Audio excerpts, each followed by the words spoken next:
So hello everyone. तो भाई हम लोग ग्रेविटेशन चैप्टर देख रहे थे। ठीक है, हमने देखा क्या होता है ग्रेविटेशन। ठीक है, कैसे कैसे जो है इसका फॉर्मूला बना। ठीक है, ग्रेविटेशन कांस्टेंट क्या है, ठीक है, यूनिट क्या है, ठीक है, वेक्टर है कि स्केलर है। ठीक है, ये सारी चीजें हमने देखा।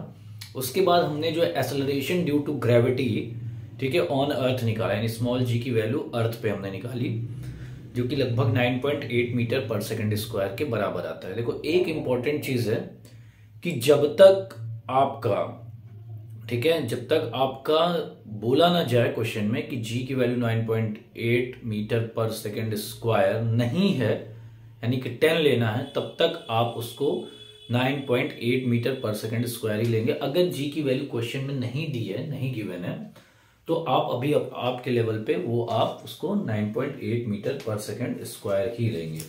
ठीक है, उसके बाद हमने देखा कि भाई जी की वैल्यू कैसे जो है चेंज होती है। ठीक है, हायर एल्टीट्यूड पे।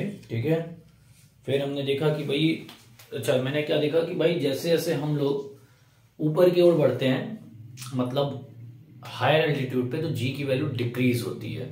ठीक है, और जैसे जैसे हम लोग नीचे की ओर आते हैं जी की वैल्यू डिक्रीज होती है, और सेंटर ऑफ द अर्थ पे जी की वैल्यू क्या होती है भाई, 0 होती है। ठीक है ना, ठीक है ना। उसके बाद फिर हमने देखा कि भाई जो हमारा मास और वेट के बारे में देखा। ठीक है, तो भैया हमारा जो मास है, ठीक है, ये कैसे कॉमन बैलेंस से, बीम बैलेंस से नापा जाता है।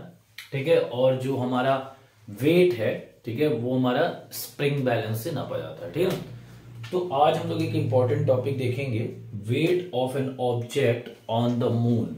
ठीक है, मून पे किसी भी ऑब्जेक्ट का वेट क्या होगा। बहुत अच्छा टॉपिक है, बहुत ही इंपॉर्टेंट टॉपिक भी है। जनरली इस पे प्रूफ नहीं आता है, अगर 2 या 3 नंबर में क्वेश्चन आएगा तो इसका डेरिवेशन पूछ दिया जाएगा, अदरवाइज इस पे न्यूमेरिकल्स ही आते हैं। ठीक है, न्यूमेरिकल्स के अलावा इस पे कुछ भी नहीं आता है। ठीक है ना, तो भैया देखते हैं weight of an object on the moon. ठीक है, तो निकालते हैं। अच्छा, wait of the mass on the अर्थ। ठीक है, किसी भी ऑब्जेक्ट का वेट अर्थ पे क्या होगा, एम जी।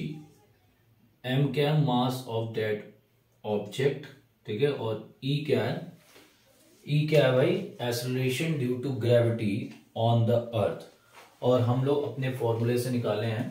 ठीक है, क्या दिख रहा है ना, लेट मी सी।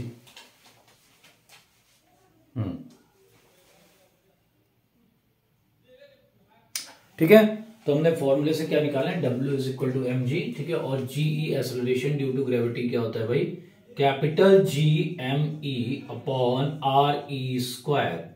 ठीक है, capital G M E upon R E square. ठीक है, अब इसकी वैल्यू अगर यहां रखें, ठीक है, तो वेट ऑन अर्थ क्या हो जाएगा भाई, mass into capital G M E upon R E square. इसको व्यवस्थित कर लेते हैं, तो m को इधर कर लेते हैं, थोड़ा सा अच्छा लगेगा, बाकी कहानी सब एक ही है, कोई दिक्कत नहीं है। ठीक है ना, तो ये हो गया भैया मास ऑफ द ऑब्जेक्ट। ठीक है, m, okay, and wait of the object WE। तो wait of the object on the अर्थ हमारा निकल गया capital G M E M upon, ठीक है, आर ई स्क्वायर। ठीक है ना, अब हम निकालते हैं सिमिलरली, ठीक है, weight of the object on the moon. ये क्या हो जाएगा भाई, capital G M into M का मतलब क्या हो गया, मास ऑफ द मून। ठीक है, और ये रेडियस ऑफ द मून का स्क्वायर हो जाएगा। ठीक है, ये क्वेश्चन नंबर 4 हो गया। ठीक है, अब हम जो है कंपेयर करते हैं। ठीक है, यहां से हम लोग जो है ना weight of that object on the moon निकालेंगे। Weight of that object on the moon बड़े आराम से इस फॉर्मूले से निकाल लेंगे। ठीक है, अब हम देखते हैं कि भाई हमारे अर्थ से कितना ज्यादा, ठीक है, उस ऑब्जेक्ट, मान लो किसी ऑब्जेक्ट का अगर मास अर्थ पे, ठीक है, 100 kg है, ठीक है, तो भाई उसका वेट कितना होगा भाई, 100 इंटू 9.8, तो 980 न्यूटन। ठीक है, तो अब हम मून पे निकालेंगे कंपेयर करेंगे कि वो कितना ज्यादा या कितना कम होगा। ठीक है, तो इक्वेशन 3 डिवाइडेड बाई इक्वेशन 4, ठीक है ना। तो WE/WM जब हम करेंगे कुछ चीजें कट के निकल जाएंगी। ठीक है, capital GME M/RE² into RM² upon capital GM mass of the moon. ठीक है, तो ये कैंसिल आउट हो गया। तो यहां से हो गया WE/WM okay is equal to ME/MM mass of the moon into RM/RE का होल स्क्वायर। ठीक है, अब यहां पे हम सारी चीज की वैल्यू रखते हैं। जो मास ऑफ द अर्थ होता है, ठीक है, वो है 6 × 10⁻24 kg।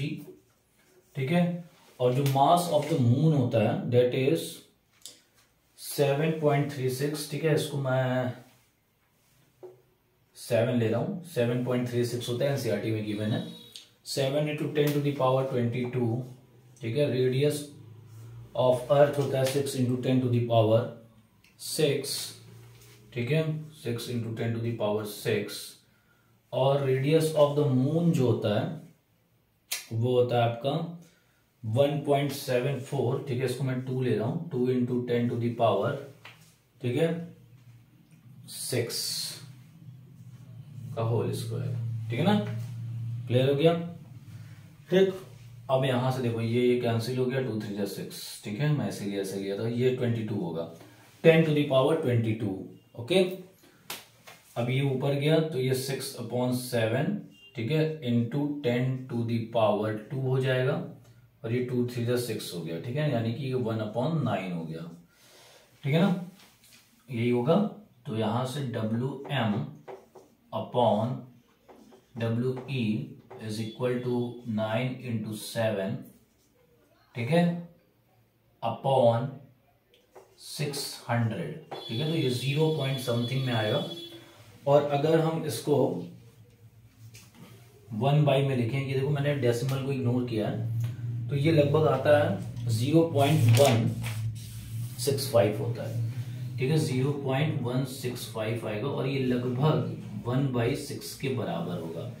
ठीक है, तो यानी कि अगर यहां से देखें हम, तो उस ऑब्जेक्ट का मास, जिसका मास m है, ठीक है, और जिसका वेट m × GE है, उसका वेट, ठीक है, वेट उसका m × GE है, उसका वेट मून पे क्या हो जाएगा, ठीक है, अर्थ के वेट के 1/6।